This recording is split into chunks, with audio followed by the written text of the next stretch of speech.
Bapak Direktur, kenapa tidak bisa berjalan? Hanya butuh 5 detik. Teriakan lantang seorang mahasiswi di hadapan puluhan kamera membekukan suasana. Apa maksudnya itu? Satpam, segera seret dia keluar. Direktur Utama Wijaya Santoso berteriak dengan wajah pucat pasi, tetapi mahasiswi itu tidak bergeming. Dan tepat 5 detik kemudian, terjadi sesuatu yang mengejutkan dan tidak terduga. Pintu kebenaran yang terkunci rapat selama 20 tahun terbuka, dan masa lalu yang kelam di balik kesuksesan gemilang terungkap satu persatu. Sebelum memulai, jika Anda menekan tombol suka dan berlangganan, kami akan menyajikan kisah nyata yang menyentuh setiap minggunya. Kisah hari ini dimulai, lobi lantai 1 kantor pusat Nusantara Group di kawasan Sudirman, Jakarta, dihiasi dengan karangan bunga dan pita yang meriah. Hari itu adalah peresmian pusat robot bantu jalan yang baru dibuka oleh Nusantara Group, perusahaan terbesar di Indonesia. Puluhan wartawan dengan kamera dan mikrofon berkerumun di depan podium. Wijaya Santoso naik ke atas podium dengan kursi rodanya. Pria berusia pertengahan 60-an itu mengenakan setelan jas mahal dengan rambut yang disisir rapi, tetapi karena kakinya yang lumpuh selama 20 tahun, ia selalu bergantung pada kursi roda. Wijaya membuka naskah pidatonya dan memulai sambutan. Terima kasih kepada hadirin sekalian yang telah berkumpul di sini hari ini. Suara tenang Wijaya menggema di seluruh lobi. Pusat robot bantu jalan Nusantara Group akan menjadi harapan baru bagi mereka yang tidak dapat menggunakan kakinya. Para wartawan menyalakan blitz kamera dan sibuk mengambil foto. Semuanya berjalan lancar sesuai rencana. Para hadirin pun dengan tenang mendengarkan pidato Wijaya. Saat itulah, seorang wanita muda berpakaian seperti panitia acara menerobos barikade keamanan dan melompat ke atas podium. Petugas keamanan bergegas mengejarnya, tetapi wanita bernama Kirana Putri itu sudah berada tepat di depan kursi roda Wijaya. "Tunggu sebentar," teriak Kirana dengan suara lantang. Wanita berusia pertengahan 20-an itu memasang ekspresi dingin dan tegas. Ujung jari Wijaya gemetar, dan naskah yang dipegangnya jatuh berserakan di lantai. Kirana menatap lurus ke mata Wijaya, tatapannya dingin dan tajam. Kirana meraih mikrofon di atas podium dan berteriak sekuat tenaga. "Bapak Direktur, kenapa tidak bisa berjalan?" Suara Kirana menggema di seluruh lobi. Hanya butuh 5 detik. Seketika, lobi menjadi hening. Para wartawan berhenti dengan kamera di tangan, dan para hadirin berbisik-bisik, tidak mengerti apa yang terjadi. Wijaya hanya bisa ternganga tanpa kata. Kirana mulai menghitung dalam hati sambil melihat jam tangannya. 1, 2, 3, 4. Wajah Wijaya semakin menunjukkan kepanikan. 5. Tepat setelah 5 detik berlalu, kaki kanan Wijaya yang tidak bergerak selama 20 tahun tiba-tiba terangkat. Kakinya bergerak di luar kehendak Wijaya dan menendang podium di depannya dengan keras. "Aarg!" Wijaya berteriak dan kehilangan keseimbangan di kursi rodanya. Kursi roda itu terjungkal ke belakang, dan Wijaya jatuh ke lantai. Podium pun roboh dengan suara gaduh. Para wartawan serempak mengangkat kamera dan mulai mengambil foto. Blitz kamera terus menyala, dan suasana menjadi ricuh dalam sekejap. "Lihat itu." Kaki Pak Direktur bergerak. Apa yang terjadi? Dia sudah tidak bisa berjalan selama 20 tahun. Petugas keamanan menangkap Kirana dan mencoba menyeretnya keluar. Kirana tidak melawan dan mengikuti dengan tenang. Namun, kaki Wijaya yang tergeletak di lantai tidak berhenti bergerak. Kaki kanannya terus bergetar dan bergerak aneh, seolah-olah hidup di luar kendalinya. "Tidak, ini tidak mungkin," teriak Wijaya sambil memegangi kakinya dengan kedua tangan. Suaranya lebih dipenuhi ketakutan daripada rasa sakit. Fakta bahwa kakinya bisa bergerak membuatnya ketakutan. Wijaya merangkak mundur di lantai, wajahnya penuh kengerian karena kakinya tidak berhenti bergerak. Tim medis bergegas datang dan menyuntikkan sesuatu ke lengan Wijaya. Setelah obat penenang masuk, gerakan kaki Wijaya perlahan berhenti.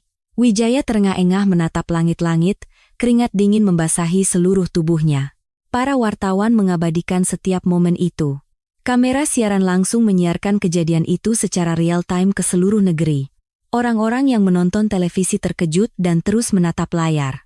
Tim medis memindahkan Wijaya ke atas tandu. Wijaya sadar tetapi terus gemetar. 5 detik.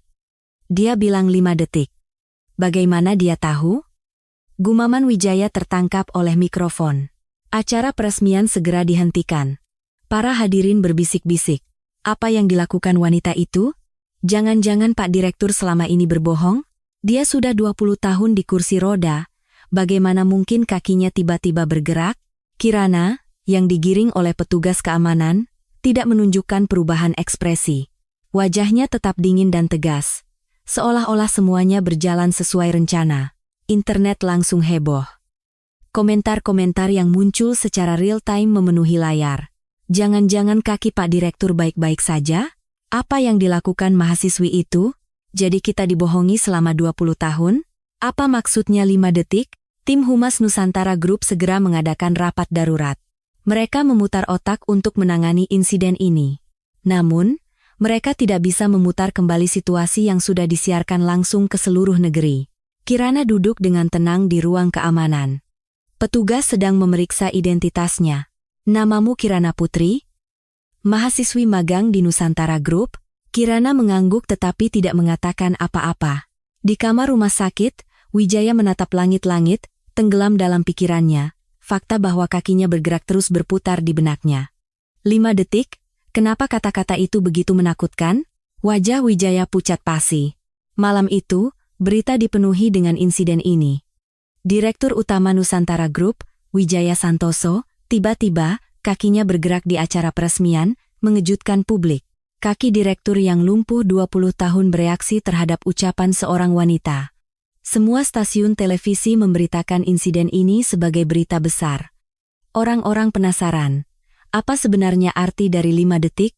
Mengapa Wijaya begitu terkejut? Semua orang ingin tahu. Di internet, spekulasi dan kecurigaan terus bermunculan.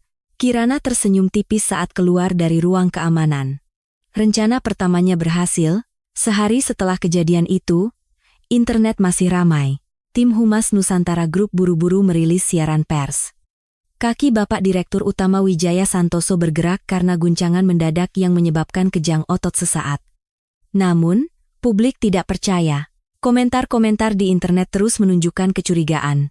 Dia tidak bisa bergerak sama sekali selama 20 tahun, kok tiba-tiba? Berarti selama ini dia berbohong? Wanita itu sepertinya tahu sesuatu. Justru, perhatian terhadap Kirana semakin besar. Beberapa orang menyebutnya gadis ajaib. Jangan-jangan wanita itu bisa membuat Pak Direktur berjalan lagi? Orang lain menyebutnya sebagai whistleblower. Dia pasti tahu rahasia internal perusahaan. Yang paling membuat penasaran adalah kata 5 detik. Apa sebenarnya arti 5 detik? Kenapa kakinya bergerak tepat setelah 5 detik? Orang-orang membuat berbagai macam spekulasi untuk mencari tahu artinya. Harga saham Nusantara Group terus anjlok. Para investor menjadi cemas dan mulai menjual saham mereka. Dewan Direksi mengadakan rapat darurat. Pak Direktur, jika terus begini perusahaan akan dalam masalah besar, kata Bapak Budi, salah satu direktur. Dengan suara cemas, harga saham sudah turun 15%. Media juga terus memberitakan kecurigaan. Ibu Rina, direktur lainnya, juga menunjukkan wajah khawatir. Kita harus segera memutuskan bagaimana menangani situasi ini.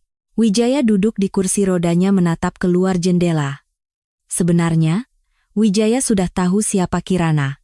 Ia sudah menerima laporan bahwa Kirana adalah putri dari almarhumah Sinta Dewi yang meninggal 25 tahun lalu. Karena itulah ia semakin cemas. Pak Direktur, bagaimana jika kita menuntut wanita itu? Usul Budi. Jika kita menahannya dengan tuduhan mengganggu acara, opini publik mungkin akan sedikit mereda. Tidak, Rina menggelengkan kepala. Itu justru akan memperbesar kecurigaan. Orang akan berpikir kita menyembunyikan sesuatu. Setelah berdiskusi cukup lama, Rina memberikan ide baru. Pak Direktur, bagaimana jika kita merekrut wanita itu? Merekrut? Wijaya menatap Rina dengan heran. Benar. Ini adalah strategi serangan balik, lanjut Rina. Jika dia benar-benar tahu sesuatu, kita biarkan dia membuktikannya di perusahaan kita. Dengan begitu, publik akan berpikir kita tidak punya apa-apa untuk disembunyikan. Itu bisa jadi cara yang bagus, Budi mengangguk. Mungkin lebih baik bersikap terbuka. Wijaya tenggelam dalam pikirannya. Membiarkan Kirana berada di dekatnya terlalu berbahaya. Namun, dalam situasi ini, tidak ada pilihan lain. Untuk meredam opini publik yang memburuk, ia terpaksa menerimanya. Baiklah, kata Wijaya dengan suara berat. Rekrut wanita itu. Keesokan paginya, Nusantara Group membuat pengumuman mengejutkan. Kami mengapresiasi keberanian Kirana Putri, mahasiswi magang yang memberikan usulan provokatif kepada Direktur Utama Wijaya Santoso kemarin, umumkan Kepala Tim Humas dalam konferensi pers. Oleh karena itu, kami memutuskan untuk merekrut Saudari Kirana Putri sebagai peneliti khusus dalam proyek bantuan berjalan yang berada langsung di bawah pengawasan Direktur Utama. Para wartawan terkejut dan melontarkan pertanyaan bertubi-tubi. Apakah benar wanita itu direkrut? Apakah ini disetujui langsung oleh Direktur Utama? Apakah ada sesuatu yang disembunyikan? Pada saat yang sama, di ruang direksi Nusantara Group, Bima Santoso sedang menonton berita. Bima, putra Wijaya yang berusia pertengahan 30-an, menikmati kesulitan ayahnya sejak kemarin. Menarik, sangat menarik, gumam Bima pada dirinya sendiri, sudut bibirnya terangkat membentuk senyum licik. Di atas mejanya, tergeletak sebuah map berisi informasi detail tentang Kirana Putri. Bima sudah mengetahui identitas Kirana. Ia tahu bahwa Kirana adalah putri Sinta Dewi dan masuk ke perusahaan untuk membalas dendam. Anjing pemburu yang sempurna untuk menjatuhkan ayah telah muncul. Pikir Bima. Sudah lama Bima ingin menyingkirkan ayahnya dan merebut posisi Direktur Utama. Namun, Wijaya selalu bertindak sangat hati-hati sehingga sulit menemukan kelemahannya. Sekarang, dengan kemunculan Kirana, sebuah kesempatan telah datang. Jika aku bisa memanfaatkan Kirana dengan baik, aku bisa menjatuhkan ayah sepenuhnya. Bima mengetuk-ngetukkan jarinya di meja. Bima memanggil kepala tim keamanan. Pak Kepala, akan ada karyawan baru bernama Kirana Putri. Ya, Pak. Saya sudah melihatnya di berita. Sebelum mendekatinya, awasi setiap gerak-geriknya. Dengan siapa dia bertemu, apa yang dia lakukan, bahkan pesan di aplikasi kantor dan rute perjalanannya. Aku ingin tahu semuanya 24 jam. Baik, Pak. Setelah kepala tim keamanan pergi, Bima kembali melihat map tentang Kirana. Insinyur jenius, ya? Sepertinya mirip ibunya. Bima mulai menyusun rencana untuk menggunakan Kirana sebagai senjata untuk menjatuhkan ayahnya, Wijaya Santoso. Sementara itu, Kirana sedang menonton berita perekrutan dari Nusantara Group di kamar kosnya yang kecil, seperti yang sudah ia duga. Ia tahu bahwa perekrutannya adalah sebuah pertunjukan untuk meredam opini publik, namun, bagi Kirana, ini adalah satu-satunya kesempatan untuk mengakses jaringan saraf Wijaya. Kirana mengeluarkan sebuah USB tua dari laci mejanya. 2 hari kemudian, Kirana memulai hari pertamanya bekerja di Nusantara Group. Para wartawan sudah berkerumun di depan kantor. Nona Kirana, mengapa Anda menanyakan hal itu kepada Direktur Utama? Apa arti dari 5 detik? Apa hubungan Anda dengan Direktur Utama? Kirana tetap diam menghadapi rentetan pertanyaan wartawan. Dengan ekspresi dingin dan tegas, ia berjalan menembus kerumunan wartawan. Di dalam sakunya, ia menggenggam erat USB tua itu. Di lobi kantor, seorang staf HR menyambut Kirana. Nona Kirana, kan? Selamat datang. Terima kasih, jawab Kirana singkat. Mulai sekarang Anda akan bekerja di tim yang berada langsung di bawah pengawasan Direktur Utama, jelas staf HR. Laboratorium Anda ada di lantai 15, Anda akan berpartisipasi dalam pengembangan robot bantu jalan. Kirana mengangguk dan menandatangani kontrak kerja. Akhirnya, ia bisa mengakses teknologi yang disembunyikan oleh Wijaya. Sambil naik lift ke lantai 15, Kirana berpikir dalam hati, akhirnya dimulai. Aku pasti akan membalaskan ketidakadilan yang menimpa ibu. Pembalasan dendam Kirana telah dimulai secara resmi. Baik Wijaya maupun Bima belum menyadari betapa berbahayanya Kirana. Kirana memegang kunci kebenaran yang ditinggalkan ibunya. Wijaya menatap berkas kepegawaian Kirana di ruang kerjanya.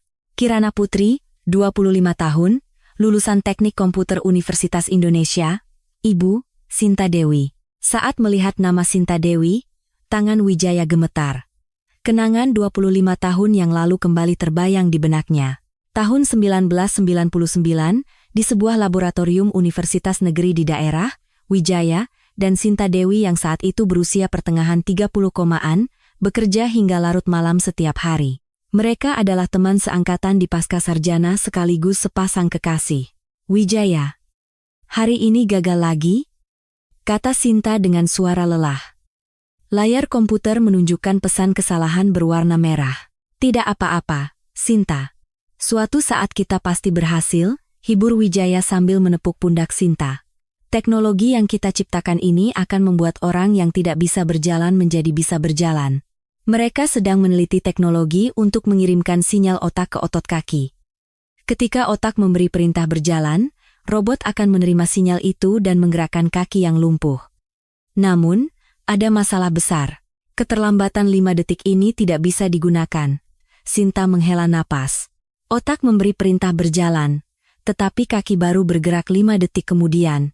Pasti akan jatuh.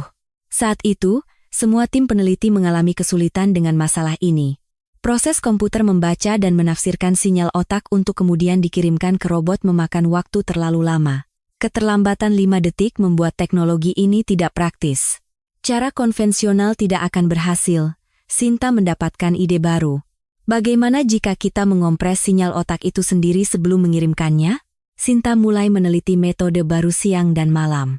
Ia mencoba menemukan cara khusus untuk memproses gelombang otak lebih cepat. Wijaya juga membantunya, tetapi sebagian besar pekerjaan dilakukan oleh Sinta sendiri. 3 bulan kemudian, hari itu akhirnya tiba. Wijaya, lihat ini. Panggil Sinta dengan gembira. Aku punya program baru. Ayo kita coba. Mereka memasang alat pengukur gelombang otak pada tikus percobaan dan menjalankan program baru itu. Wijaya memegang stopwatch untuk mengukur waktu. Oke, mulai. Sinyal untuk bergerak muncul dari otak tikus. Pada saat itu juga, kaki robot langsung bergerak. Tidak ada waktu tunda sama sekali, keterlambatan 5 detik itu hilang. Seru Wijaya sambil melihat stopwatch. Sinta, kita berhasil. Kita benar-benar berhasil. Sinta juga menangis haru. Akhirnya berhasil. Mereka berpelukan, berbagi kebahagiaan. Teknologi ini benar-benar revolusioner. Pasien lumpuh bagian bawah tubuh yang selama ini bergantung pada kursi roda bisa langsung berjalan. Karena kaki bergerak begitu otak memberi perintah, mereka bisa berjalan secara alami. Dengan teknologi ini, kita bisa membantu pasien di seluruh dunia, kata Sinta penuh harap. Kita akan membuat semua orang bisa berjalan, bahkan mereka yang tidak punya uang untuk berobat. Namun, hati Wijaya bimbang. Ibunya sedang terbaring di rumah sakit. Biaya rumah sakit mencapai jutaan rupiah setiap bulan, dan Wijaya tidak punya uang sebanyak itu. Sinta, apa tidak ada cara untuk mengubah teknologi ini menjadi uang lebih cepat? Tanya Wijaya hati-hati. Kenapa? Bukankah ini untuk para pasien? Sinta menatapnya dengan heran. Teknologi ini harus digunakan untuk medis. Itulah tujuan kita. Saat itu, seorang pria mendekati Wijaya. Pria itu memperkenalkan diri sebagai pialang teknologi dan memberikan penawaran. Pak Wijaya, ada perusahaan yang tertarik dengan teknologi yang Anda kembangkan. Perusahaan apa? Perusahaan besar. Mereka ingin membuat robot militer. Militer? Wijaya terkejut. Benar. Robot yang bisa dipakai oleh tentara, jelas pialang itu. Mereka ingin membuat robot yang bisa membawa beban berat dan berlari cepat. Teknologi Anda sangat dibutuhkan, tapi teknologi kami untuk pasien. Bayarannya 100 miliar rupiah. Wijaya terdiam. 100 miliar rupiah adalah jumlah yang sangat besar. Cukup untuk biaya rumah sakit ibunya dan hidup tanpa khawatir selamanya. Pikirkanlah. Bukankah teknologinya sama saja? Bujuk pialang itu. Baik untuk pasien maupun untuk militer, teknologi untuk menggerakkan robot itu sama. Hati Wijaya goyah. Namun, ada satu masalah, Sinta tidak akan pernah setuju. Ada satu syarat, kata pialang itu, teknologi ini tidak boleh digunakan untuk medis, hanya untuk militer. Kenapa? Jika teknologi medis ini dirilis, perusahaan lain akan membuat yang serupa. Perusahaan kami harus memonopolinya. Wijaya berada dalam dilema. Uang untuk menyelamatkan ibunya ada di depan mata, Tetapi ia harus mengkhianati Sinta dan juga mengabaikan pasien di seluruh dunia. Setelah berpikir berhari-hari, Wijaya akhirnya membuat keputusan. Ibunya lebih penting. Saat Sinta tertidur, ia diam-diam masuk ke laboratorium dan menyalin semua data teknologi. Lalu, ia menerima sebuah koper besar berisi uang. Wijaya tahu bahwa ia telah melakukan sesuatu yang tidak bisa diubah lagi. Namun, memikirkan ibunya, ia tidak bisa berhenti. Wijaya tersadar dari kenangan 25 tahun yang lalu. Kejadian malam itu masih terasa jelas. Malam ketika ia mengkhianati Sinta dan mencuri teknologinya. Dan sekarang, putri Sinta itu muncul di hadapanku. Wijaya meletakkan berkas kepegawaian itu dengan tangan gemetar. Tatapan dingin Kirana saat mengatakan 5 detik terbayang kembali. Jangan-jangan dia tahu segalanya? Namun, kecemasan Wijaya terus membesar. Malam itu, 25 tahun yang lalu, Wijaya sendirian di laboratorium. Sinta sudah pulang. Dengan tangan gemetar, Wijaya menyalakan komputer Sinta. Maafkan aku, Sinta. Tapi aku harus menyelamatkan ibuku, gumam Wijaya dalam hati sambil menyalin semua data penelitian dari komputer Sinta. Itu adalah teknologi berharga yang mereka kembangkan bersama selama bertahun-tahun. Namun, Wijaya tidak berhenti di situ. Ia melakukan hal yang lebih buruk. Ia membuat bukti palsu bahwa Sinta telah menyalahgunakan dana penelitian dan menanamkannya di komputer. Dengan begini, Sinta akan terlihat bersalah, dan aku akan bersih. Wijaya merasionalisasi perbuatannya, sambil membuat data palsu. Laporan penggelapan dana penelitian, hasil eksperimen palsu, semuanya ia rekayasa. Beberapa hari kemudian, sebuah laporan anonim masuk ke universitas. Laporan itu menyatakan bahwa Profesor Sinta Dewi telah menyalahgunakan dana penelitian dan memalsukan hasil eksperimen. Tentu saja, pelapornya adalah Wijaya. Tim investigasi universitas memeriksa komputer Sinta. Bukti-bukti palsu yang telah ditanam oleh Wijaya ditemukan begitu saja. Apa ini? Teriak Sinta tidak percaya. Aku tidak pernah melakukan hal seperti itu. Siapa yang melakukan ini? Namun, tidak ada yang percaya pada Sinta. Bukti dari komputer terlalu kuat. Universitas segera memecat Sinta dan mengeluarkannya dari dunia akademis selamanya. Sinta jatuh dalam keputusasaan. Ia kehilangan segalanya yang telah ia perjuangkan seumur hidup. Yang lebih menyedihkan, tidak ada yang mempercayainya. Wijaya. Setidaknya kamu harus memihakku, Sinta memohon pada Wijaya. Kamu tahu aku tidak melakukan hal seperti itu. Wijaya tidak bisa menatap mata Sinta. Maaf, Sinta. Tapi buktinya terlalu kuat. Bohong Wijaya. Sinta terduduk lemas dan menangis. Hatinya hancur karena orang yang ia cintai pun meragukannya. Setelah itu, Wijaya membawa teknologi curian itu ke sebuah perusahaan besar. Perusahaan itu memujinya sebagai peneliti jenius. Ayo kita buat robot terbaik dengan teknologi ini. Berdasarkan teknologi Sinta, Wijaya menciptakan robot yang kuat. Robot yang bisa dipakai manusia untuk mengangkat beban berat dengan mudah. Robot itu bisa digunakan oleh tentara dan pekerja pabrik. Robot itu sukses besar. Perusahaan meraup keuntungan luar biasa, dan Wijaya menerima penghargaan besar. Ia mendapatkan uang yang lebih dari cukup untuk biaya rumah sakit ibunya dan hidup tanpa khawatir. Namun, ada satu syarat. Pak Wijaya, teknologi ini sama sekali tidak boleh digunakan untuk medis, kata direktur perusahaan dengan tegas. Hanya kita yang boleh memonopoli teknologi ini. Kenapa begitu? Tanya Wijaya. Jika teknologi medis muncul, perusahaan lain akan membuat yang serupa, jelas direktur itu. Maka robot kita tidak akan istimewa lagi.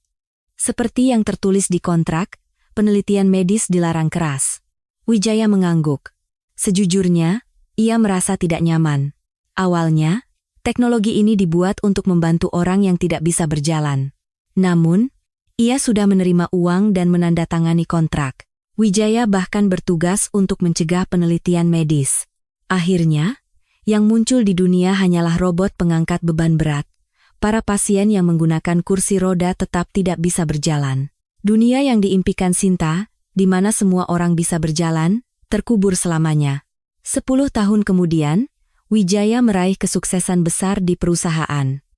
Ia menjadi direktur utama sebuah perusahaan raksasa bernama Nusantara Group. Namun, Di lubuk hatinya, selalu ada rasa bersalah. Suatu hari, Wijaya mengalami kecelakaan lalu lintas. Kecelakaannya tidak parah, tetapi setelah itu ia tidak bisa menggunakan kakinya. Rumah sakit menyatakan tidak ada yang salah dengan tubuhnya. "Pak Direktur, tidak ada masalah sama sekali dengan kaki Anda," kata dokter sambil melihat hasil pemeriksaan. "Tetapi jika tidak bisa bergerak, mungkin ada masalah psikologis." Wijaya merasa tahu mengapa ia tidak bisa menggunakan kakinya. Ia berpikir ini adalah hukuman karena menyembunyikan teknologi untuk pasien dan hanya mengejar uang. "Ini adalah hukumanku." Sejak itu, selama lebih dari 20 tahun, Wijaya menggunakan kursi roda. Ia mengurung dirinya sendiri meskipun memiliki teknologi yang bisa membuatnya berjalan. Kembali ke masa kini, Wijaya meletakkan berkas kepegawaian Kirana. Kejadian di mana kakinya tiba-tiba bergerak terus terngiang di benaknya. Pasti Kirana tahu tentang teknologi Sinta 25 tahun yang lalu, Wijaya yakin. Entah bagaimana, anak itu menerapkan teknologi itu pada tubuhku. Wijaya segera memanggil kepala tim keamanan. "Pak Kepala, ada hal penting." "Ada apa, Pak Direktur?" "Temukan USB atau perangkat penyimpanan apapun yang dimiliki Kirana." "Apapun caranya," kata Wijaya dengan panik. "Di dalamnya pasti ada informasi berbahaya." "Baik, Pak. Akan segera saya laksanakan." Kepala tim keamanan mengangguk dan pergi. Pada saat yang sama, Kirana berada di pusat bantuan berjalan Nusantara Group di lantai 15. Ia diam-diam masuk ke ruang server yang kosong dan sedang bekerja di depan komputer. "Akhirnya masuk juga," gumam Kirana saat mengakses sistem komputer perusahaan. Ia mengeluarkan USB tua dari sakunya. Di dalam USB itu, terdapat teknologi asli yang dikembangkan oleh ibunya, Sinta Dewi, 25 tahun yang lalu. Teknologi yang dicuri oleh Wijaya, Kirana telah menemukan file cadangan yang disembunyikan ibunya secara diam-diam. Sekarang, saatnya menanamkan teknologi asli ibu ke dalam sistem robot saat ini. Kirana mulai mengetik di keyboard. Pukul 10 malam lewat, Kirana masih bekerja di laboratorium lantai 15. Karyawan lain sudah pulang, dan Kirana sendirian di kantor yang kosong. Ia sedang menganalisis sistem perusahaan di depan layar komputer. Bip bip bip. Terdengar suara seseorang membuka pintu dengan kartu keamanan. Kirana terkejut dan menoleh, ternyata Bima Santoso yang berdiri di sana. "Lembur sendirian jam segini?" kata Bima dengan santai. Kirana cepat-cepat mengubah tampilan layar komputernya. "Pak Bima? Kenapa di sini?" "Oh, saya juga ada urusan dan mampir." Melihat lampu menyala, "Jadi saya masuk," kata Bima sambil mendekati Kirana. Tiba-tiba, ia melemparkan selembar kertas ke atas meja. Kirana melihat kertas itu. "Itu adalah akta kelahiran, putri dari Sinta Dewi, kan?" kata Bima dengan nada mengejek. Wajah Kirana menegang. "Jangan pura-pura tidak tahu apa yang saya bicarakan." "Saya tahu semuanya," kata Bima sambil duduk di kursi. "Termasuk apa yang ayah saya lakukan 25 tahun yang lalu." Kirana tidak mengatakan apa-apa. Namun, dalam hatinya ia terkejut. Ia tidak percaya Bima tahu segalanya. "Anda kaget, ya?" kata Bima sambil melipat tangan. "Tapi jangan khawatir. Saya di pihak Anda." "Apa maksud Anda?" tanya Kirana hati-hati. "Sederhana. Kita berdua sama-sama ingin menjatuhkan ayah saya." Bima tersenyum licik. "Jadi, mari kita bekerja sama." Kirana menatap lurus ke arah Bima. Sosok seorang anak yang ingin mengkhianati ayahnya terasa menjijikkan. "Kenapa Anda berpikir saya ingin menjatuhkan direktur utama?" "Karena saya punya bukti." Bima mengeluarkan secari kertas kecil dari sakunya. "Tahu ini apa?" Kirana mengambil kertas itu. Tertulis angka dan huruf yang rumit. "Ini adalah kode administrator server utama yang digunakan ayah saya saat latihan berjalan," jelas Bima. "Bukan sekadar kata sandi. Ini adalah kunci utama, semacam backdoor yang bahkan tim keamanan tidak tahu. Dengan ini, Anda bisa langsung mengaksesnya tanpa melalui pengenalan biometrik atau firewall di ruang direktur. Dengan kode ini, Anda bisa mengakses semua rahasia ayah saya." "Kenapa Anda memberikan ini kepada saya?" "Ungkapkan semua masalah teknis yang disembunyikan ayah saya kepada dunia." Bima bangkit dan menatap keluar jendela. Ayah saya telah berbohong selama 20 tahun. Sebenarnya dia bisa berjalan, tetapi dia menggunakan kursi roda. Apa hubungannya dengan saya? Jika ketahuan dia mencuri teknologi ibumu, ayah saya akan tamat, kata Bima sambil berbalik menghadap Kirana. Lalu saya akan menjadi direktur utama, dan Anda bisa mendapatkan balas dendam yang Anda inginkan. Kirana mendengarkan tawaran Bima, tetapi hatinya bimbang. Ia tahu Bima juga hanya ingin memanfaatkannya. Namun, ia sangat membutuhkan akses ke server. Untuk membuktikan teknologi ibunya, ia harus masuk ke sistem perusahaan. Bagaimana? Desak Bima. Kirana memasukkan kertas itu ke sakunya. Saya akan pikirkan. Pilihan yang bagus, Bima tersenyum puas. Jika kita bekerja sama, kita bisa menjatuhkan ayah saya sepenuhnya. Sambil berjalan menuju pintu, Bima berkata untuk terakhir kalinya. Besok ayah saya akan latihan berjalan. Itulah kesempatanmu. Setelah Bima pergi, Kirana sendirian. Di laboratorium yang sunyi, Kirana mengeluarkan foto ibunya dari laci meja. Ibu. Tidak ada yang bisa kupercaya. Gumam Kirana sambil melihat foto itu. Wijaya jahat, Bima juga jahat. Semua hanya memikirkan kepentingan diri sendiri. Kirana memeluk foto itu dan bertekad. Aku tidak akan percaya pada siapapun, aku akan menyelesaikannya dengan caraku sendiri. Keesokan paginya, Kirana memeriksa jadwal latihan berjalan Wijaya. Hari ini pukul 2 siang, ia akan memakai robot bantu jalan dan berlatih. Kirana menggunakan kode yang diberikan Bima untuk mengakses server utama. Di ruang server yang kosong, ia mulai bekerja sendirian. Akhirnya masuk juga. Gumam Kirana sambil melihat layar komputer. Itu adalah server utama yang mengelola semua sistem robot perusahaan. Kirana mengeluarkan USB tua dari sakunya.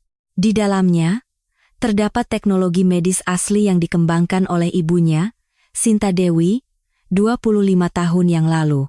File asli yang dicadangkan secara diam-diam oleh ibunya. Sistem saat ini berisi tiruan yang dibuat dengan meniru teknologi ibu, kata Kirana sambil menganalisis layar. Jika aku menggantinya dengan yang asli, kaki Wijaya akan benar-benar bergerak. Kirana mencari kode kontrol robot industri yang tersembunyi jauh di dalam server. Lalu, ia mulai menggantinya dengan kode saraf medis ibunya. Hanya suara ketikan keyboard yang terdengar di ruang server yang sunyi. Itu adalah pekerjaan pemrograman yang rumit, tetapi Kirana, seperti ibunya, memiliki kemampuan jenius. 1 jam kemudian, pekerjaan selesai. Sebuah pesan muncul di layar komputer. Unggahan, selesai. Proyek Prometheus. Kirana tersenyum tipis. Prometheus adalah nama yang diberikan ibunya untuk teknologinya 25 tahun yang lalu. Nama dewa dalam mitologi yang membawa api kepada manusia. Ibu, sekarang Wijaya akan menyadari kebenarannya, kata Kirana sambil memasukkan USB ke sakunya. Semuanya akan terungkap siang ini. Kirana keluar dari ruang server dan kembali ke mejanya. Waktu latihan berjalan Wijaya semakin dekat. Pukul 2 siang, ruang latihan Pusat Bantuan Berjalan Nusantara Group di lantai 15 menjadi sibuk. Hari ini adalah hari latihan berjalan rutin Direktur Utama Wijaya Santoso. Tim medis sedang menyiapkan robot bantu jalan terbaru. Wijaya masuk ke ruang latihan dengan kursi rodanya. Ekspresinya lebih tegang dari biasanya. Sejak kemarin, ia terus merasa cemas. Pak Direktur, hari ini seperti biasa, latihan selama 30 menit, jelas dokter yang bertugas. Robot akan membantu kaki Bapak. Wijaya mengangguk dan memakai robot itu. Perangkat mekanis yang dipasang di kakinya terasa berat. Di kepalanya, ia memakai perangkat kecil untuk membaca gelombang otak. Di ruang kontrol di balik jendela kaca, beberapa orang duduk. Kirana berada di kursi insinyur di depan komputer. Di belakangnya, Bima dan para direktur perusahaan mengamati. Persiapan selesai, Kirana memberitahu ruang latihan melalui mikrofon. Wijaya menatap Kirana, tetapi Kirana hanya menunjukkan ekspresi dingin. Baiklah, kita mulai. Dokter memberi sinyal. Kirana meletakkan tangannya di atas keyboard komputer. Sudah waktunya untuk menjalankan program baru yang ia pasang semalam. Saat ia menekan tombol enter, teknologi asli ibunya akan diterapkan pada Wijaya. Ibu, sekarang kebenaran akan terungkap. gumam Kirana dalam hati sambil menekan tombol enter. Seketika, suasana di ruang latihan berubah. Ada sesuatu yang berbeda dari biasanya. Alih-alih robot yang secara paksa mengangkat kaki Wijaya, robot itu mulai bergerak dengan lembut. Wijaya terkejut. Sensasi yang ia rasakan benar-benar berbeda.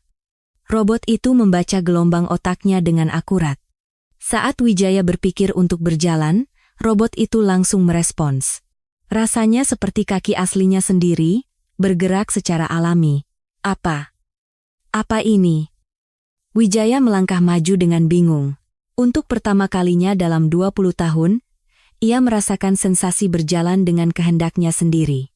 1 langkah, 2 langkah. Kaki Wijaya bergerak secara alami, rasanya bukan dibantu oleh robot, melainkan berjalan dengan ototnya sendiri. Para direktur yang mengamati dari ruang kontrol terkejut. Lihat itu. Bukankah Pak Direktur benar-benar berjalan? Ini yang paling alami yang pernah kulihat. Tim medis juga bersorak. Luar biasa. Benar-benar berbeda. Ini seperti berjalan sungguhan. Namun, ekspresi Wijaya semakin muram. Ia ingat di mana ia pernah merasakan sensasi ini. Rasanya sama persis seperti saat ia pertama kali mencoba teknologi Sinta di laboratorium 25 tahun yang lalu. Jangan-jangan, ini teknologi Sinta? Wajah Wijaya memucat. Teknologi yang ia curi dan sembunyikan kini diterapkan pada tubuhnya sendiri. Kirana mengambil mikrofon di ruang kontrol dan berkata dengan suara dingin dan tegas, "Bagaimana, Pak Direktur? Sensasi di kaki Anda. Ini. Wijaya tidak bisa melanjutkan kata-katanya. Sama persis dengan sensasi 25 tahun yang lalu, kan? Lanjut Kirana. Pak Direktur, keterlambatan 5 detik itu sudah hilang, kan? Saat itu juga, kaki Wijaya kehilangan kekuatannya.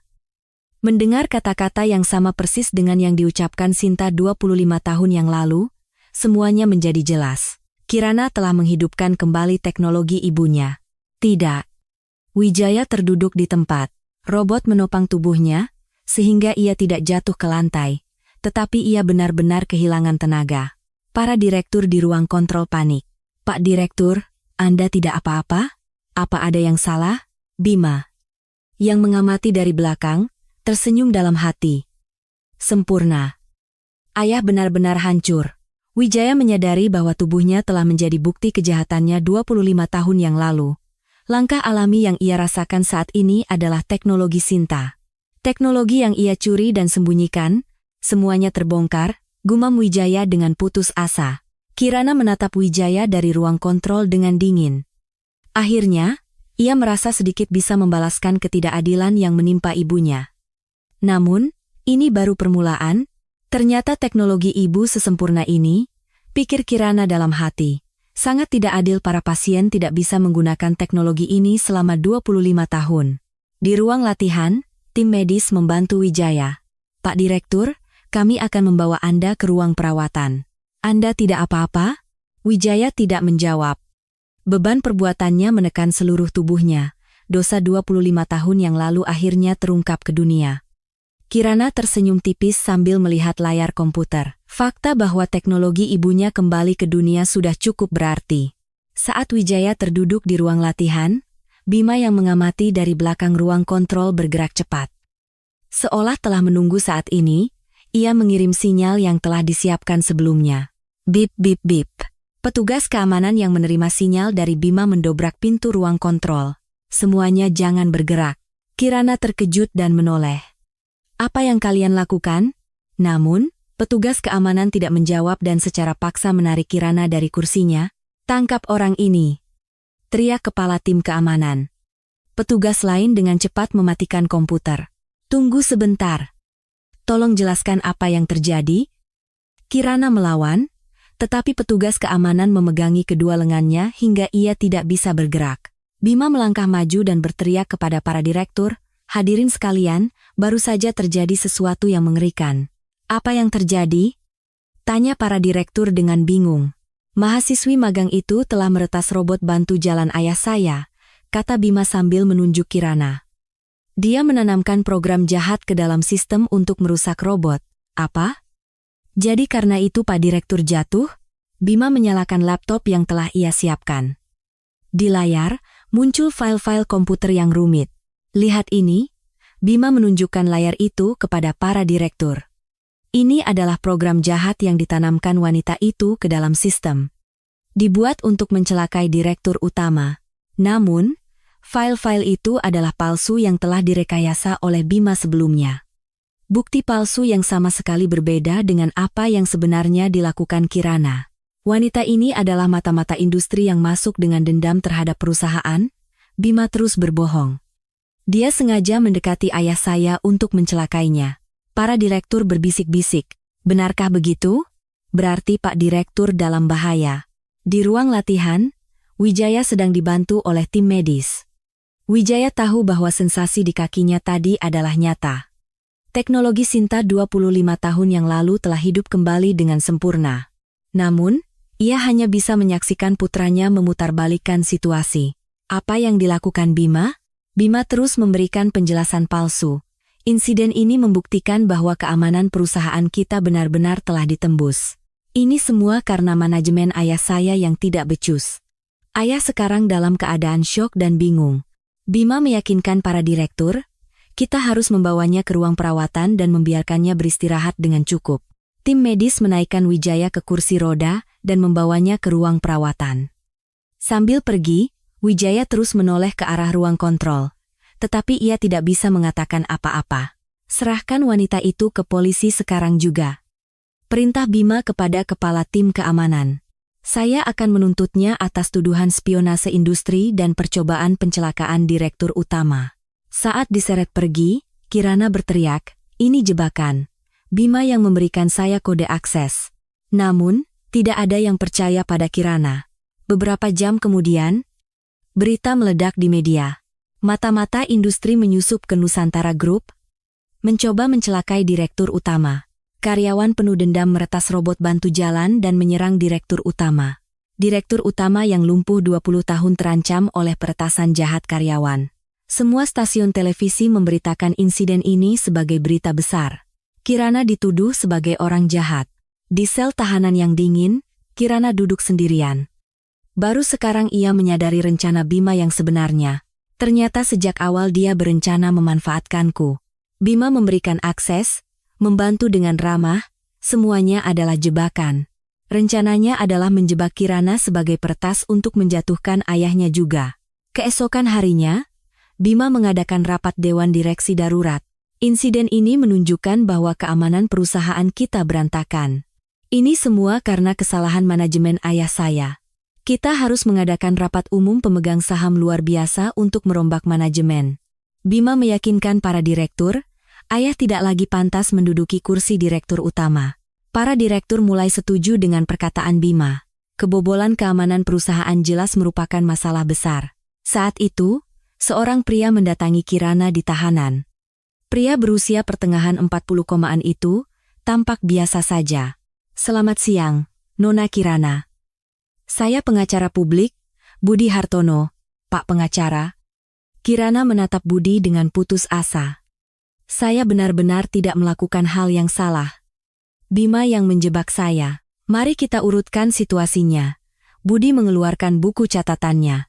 Kita perlu tahu bukti apa saja yang mereka miliki terhadap Anda.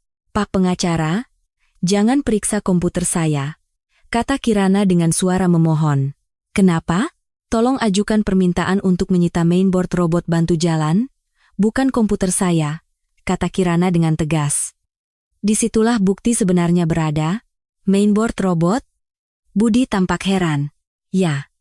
Tolong lakukan itu, pinta Kirana dengan sungguh-sungguh. Hanya itu satu-satunya cara untuk membuktikan saya tidak bersalah. Budi mengangguk. Entah kenapa, ekspresi Kirana yang penuh keyakinan membuatnya percaya. Seminggu kemudian, suasana tegang menyelimuti ruang rapat besar di lantai 20 kantor pusat Nusantara Group. Hari ini adalah hari diadakannya rapat umum pemegang saham luar biasa dan rapat dewan direksi. Ini adalah saat terakhir bagi Bima untuk menggulingkan ayahnya, Wijaya Santoso, dari kursi direktur utama. Pada kesempatan ini, kita akan memilih jajaran manajemen baru, kata Bima dengan suara percaya diri.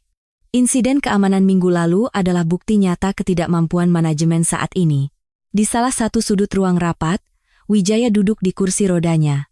Ia tampak jauh lebih kurus selama seminggu terakhir. Menyaksikan putranya sendiri mencoba menggulingkannya adalah hal yang sangat menyakitkan. Ayah saya gagal mengelola keamanan perusahaan dengan baik, kata Bima kepada para direktur. Akibatnya, mata-mata industri bisa masuk ke perusahaan kita dan bahkan menyerang ayah saya. Para direktur mengangguk. Insiden itu memang sangat serius. Pak Direktur pasti sangat terkejut. Wijaya tidak mengatakan apa-apa. Ia tidak membela diri dari serangan gencar putranya. Sejujurnya, ia tahu bahwa teknologi yang ditunjukkan Kirana adalah asli milik Sinta Dewi. Oleh karena itu, saya mengajukan mosi tidak percaya terhadap Direktur Utama. Bima mengeluarkan kartu terakhirnya. Kita membutuhkan kepemimpinan baru. Saat itulah, pintu ruang rapat terbuka dengan keras. Kirana masuk dengan mengenakan setelan hitam. Di tangannya, ia membawa sebuah kotak hitam besar. Tunggu sebentar, teriak Kirana dengan suara lantang. Bima terkejut dan berdiri. Bukankah seharusnya kamu dipenjara? Satpam? Usir wanita ini sekarang juga. Namun, di belakang Kirana, beberapa pria berjas mengikutinya masuk. Mereka adalah penyidik dari kejaksaan. Tunggu sebentar, salah satu penyidik menunjukkan lencananya. Kami adalah penyidik dari kejaksaan. Pengadilan telah mengizinkan penyerahan bukti penting. Apa maksudnya? Bima panik. Kirana melangkah maju dan meletakkan kotak hitam itu di atas meja rapat. Ini adalah mainboard robot bantu jalan yang kami amankan melalui permohonan pelestarian barang bukti pengadilan. Para direktur berbisik-bisik. Apa yang terjadi? Kenapa wanita itu ada di sini? Kirana mengeluarkan laptopnya dan menghubungkannya dengan mainboard robot. Kemudian, ia menampilkan kode-kode komputer yang rumit di layar besar ruang rapat. Ribuan baris kode program memenuhi layar. Hadirin sekalian, ini adalah kode inti dari robot bantu jalan yang konon dikembangkan sendiri oleh Nusantara Group, jelas Kirana dengan tenang. Apa hubungannya ini? Teriak Bima. Itu hanya kode teknologi perusahaan. Benar. Sepintas, ini hanya kode perusahaan biasa. Kirana mulai mengetik di keyboard. Tetapi jika kita melihat kode ini dengan cara khusus, sebuah rahasia tersembunyi akan muncul. Kirana mulai mengetik di keyboard. Ini bukan sekadar teks. Ibu saya merancangnya agar susunan data yang terdiri dari angka 0 dan 1 itu sendiri bisa dilihat sebagai gambar. Kirana melakukan pekerjaan yang rumit. Ia mengubah angka-angka dalam kode itu dengan cara yang berbeda dan menampilkannya di layar. Tiba-tiba, angka-angka yang tadinya tampak acak berubah menjadi huruf dan gambar. Sebuah tulisan muncul dengan jelas di layar. Proyek Prometheus, pencipta Sinta Dewi, 1999+9. Ruang rapat menjadi hening. Para direktur menatap layar dengan tajam. Apa itu? Tahun 1999? Itu 25 tahun yang lalu. Ini adalah tanda tangan pengembang yang ditinggalkan oleh ibu saya, Sinta Dewi, 25 tahun yang lalu, kata Kirana dengan suara bergetar. Ibu saya menyembunyikan tanda tangan ini jauh di dalam kode sebagai antisipasi jika seseorang mencuri teknologinya. Wajah Wijaya memucat. Ia sama sekali tidak tahu bahwa Sinta telah melakukan persiapan seperti itu 25 tahun yang lalu. Tanda tangan ini tidak akan pernah bisa dihapus, lanjut Kirana. Tidak peduli seberapa banyak kode diubah dan dimodifikasi, tanda tangan ini akan tetap ada. Apa pentingnya itu?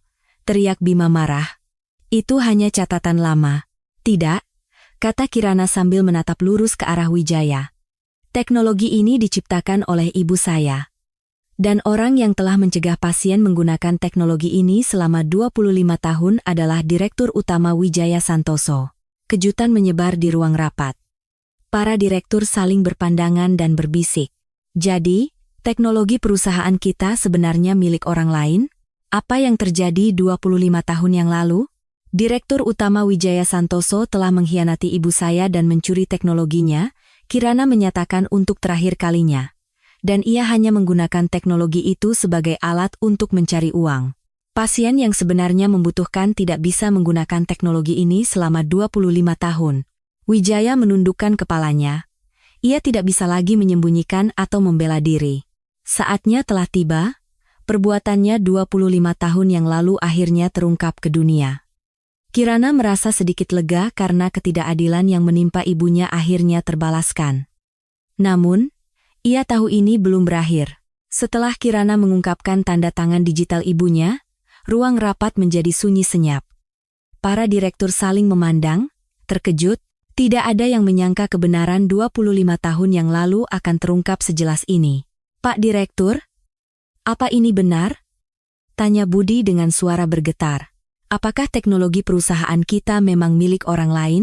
Anda harus menjelaskannya, kata Rina dengan wajah serius. Kami tidak tahu bagaimana harus memahami situasi ini. Bima tiba-tiba berdiri dan berteriak, ini semua palsu. Direkayasa, suara Bima bergetar. Itu juga rekayasa? Bima menunjuk ke layar. Ayah saya yang menyuruh wanita itu untuk membuat bukti palsu. Apakah itu masuk akal? Jawab Kirana dengan dingin. Bagaimana mungkin merekayasa kode dari 25 tahun yang lalu sekarang? Bima semakin panik. Ayah saya yang merencanakan semuanya, dia bekerja sama dengan wanita itu untuk menjebak saya. Wijaya, yang mendengarkan perkataan Bima, menghela napas dalam-dalam. Putranya, hingga akhir, mencoba melimpahkan kesalahan kepadanya. Wijaya perlahan meraih mikrofon. Semua orang di ruang rapat menatapnya. Tidak, kata Wijaya dengan suara berat. Semuanya benar. Ruang rapat kembali hening. Para direktur menahan napas, menunggu kata-kata Wijaya selanjutnya. 25 tahun yang lalu, saya dan Sinta Dewi bersama-sama mengembangkan teknologi untuk orang yang tidak bisa berjalan. Wijaya mulai berbicara dengan tenang. Tetapi saya mencuri teknologi itu, Pak Direktur. Seru para direktur dengan kaget. Ibu saya sakit, dan saya tidak punya uang untuk biaya rumah sakit, Wijaya terus mengaku. Jadi, saya mengkhianati Sinta dan mengambil teknologinya. Lalu, saya menjualnya ke perusahaan robot militer. Kirana mendengarkan pengakuan Wijaya dengan perasaan campur aduk. Akhirnya, ketidakadilan ibunya terbalaskan, tetapi ia tidak merasa sepenuhnya senang. Dengan uang itu, saya membangun Nusantara Group, lanjut Wijaya. Tetapi karena syarat kontrak, teknologi itu tidak bisa digunakan untuk medis. Selama 25 tahun, saya mencegah pasien menggunakan teknologi ini. Jadi, Anda benar-benar menipu Nona Sinta? Wijaya mengangguk. Dan fakta bahwa putra saya baru saja mencoba menjebak gadis ini untuk menggulingkan saya juga benar. Wijaya mengeluarkan sebuah perekam suara kecil dari sakunya, dan juga secari kertas. Ini adalah kode akses server yang diberikan Bima kepada Kirana. Wijaya meletakkan kertas itu di meja, dan ini adalah rekaman percakapan saya dengan Bima. Wijaya memutar rekaman itu. Suara Bima menggema di ruang rapat. Saya tidak peduli jika ayah menjadi lumpuh total. Yang penting serahkan posisi direktur utama kepada saya. Saya tidak peduli jika perusahaan bangkrut. Yang penting saya menjadi direktur utama. Suara dalam rekaman itu jelas milik Bima. Para direktur menatap Bima. Ini. Wajah Bima pucat pasi. Nak, kamu telah menjadi orang yang lebih buruk dariku, kata Wijaya dengan kecewa. Bima tiba-tiba bangkit dan berlari ke arah pintu. Namun, penyidik kejaksaan yang berjaga di pintu menangkapnya. Bima Santoso, Anda kami tangkap, kata penyidik sambil memborgolnya. Anda ditangkap atas tuduhan merekayasa bukti untuk pemecatan direktur utama dan menjebak karyawan. Saat diseret keluar, Bima berteriak, ayah tidak bisa melakukan ini. Namun, Wijaya bahkan tidak menatap putranya. Setelah ruang rapat kembali tenang, Wijaya menundukkan kepala kepada para direktur dan Kirana. Saya hidup dalam rasa bersalah seumur hidup, Wijaya meminta maaf dengan tulus. Kaki saya yang tidak bergerak selama 20 tahun adalah hukuman yang pantas saya terima. Selama ini, saya merasa bersalah kepada para pasien, dan saya merasa bersalah kepada Sinta. Wijaya meneteskan air mata. Dan saya juga minta maaf kepada Nona Kirana. Kirana tidak mengatakan apa-apa. Ini adalah saat yang telah ia tunggu selama 25 tahun, tetapi hatinya terasa campur aduk. Wijaya mengeluarkan sebuah dokumen dan mulai menandatanganinya di tempat. Saya menyumbangkan semua saham perusahaan saya kepada masyarakat. Dan saya mengembalikan semua hak atas teknologi Sinta Dewi kepada Kirana Putri. Setelah selesai menandatangani, Wijaya berkata kepada para direktur, "Sekarang, perusahaan ini saya serahkan kepada kalian. Saya melepaskan segalanya." Wijaya memutar kursi rodanya dan hendak meninggalkan ruang rapat. Punggungnya tampak begitu sepi. Kirana menatapnya tanpa kata. Balas dendam telah selesai, tetapi hatinya tidak tenang.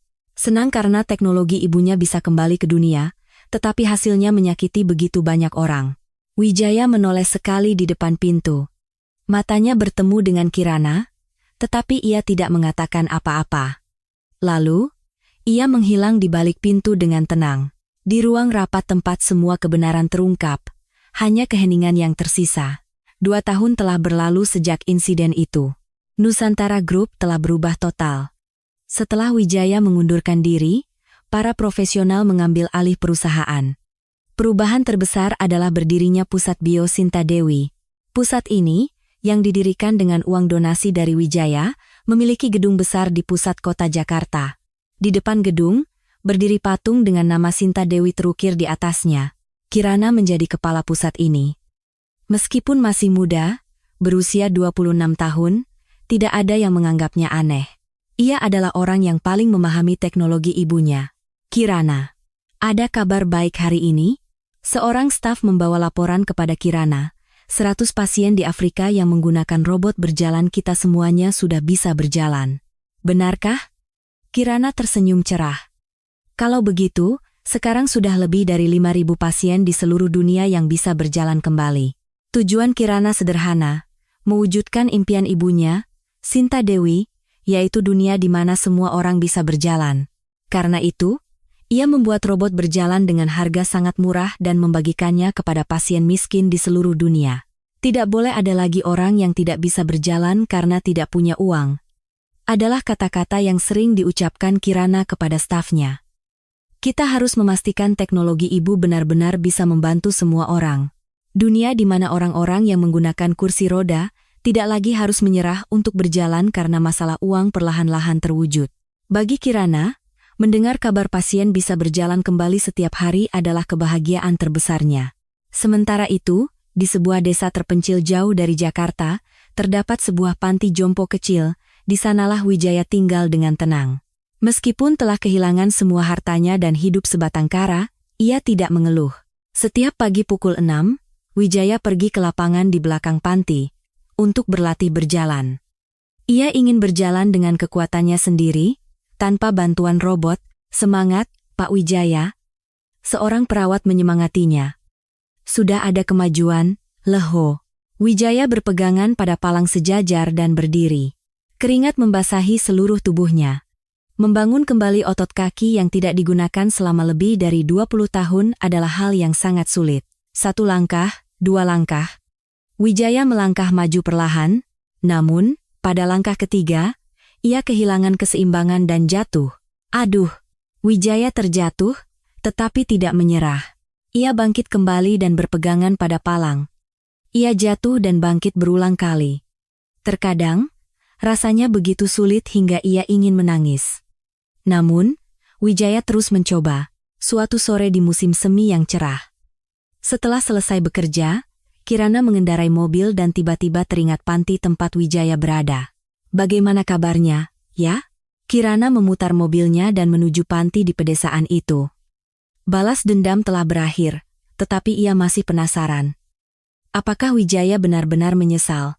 Sesampainya di panti, Kirana melihat ke arah lapangan dari kejauhan. Di sana, Wijaya sedang berlatih berjalan sendirian. Dengan kekuatannya sendiri, tanpa bantuan robot, seluruh tubuh Wijaya basah oleh keringat. Ia berusaha keras untuk berdiri dengan berpegangan pada palang sejajar. Ia jatuh berkali-kali, tetapi terus bangkit. Saat itulah, Wijaya melepaskan tangannya dari palang dan berhasil berdiri sendiri. Lalu, ia perlahan melangkah maju. 1, 2, 3, 4, 5.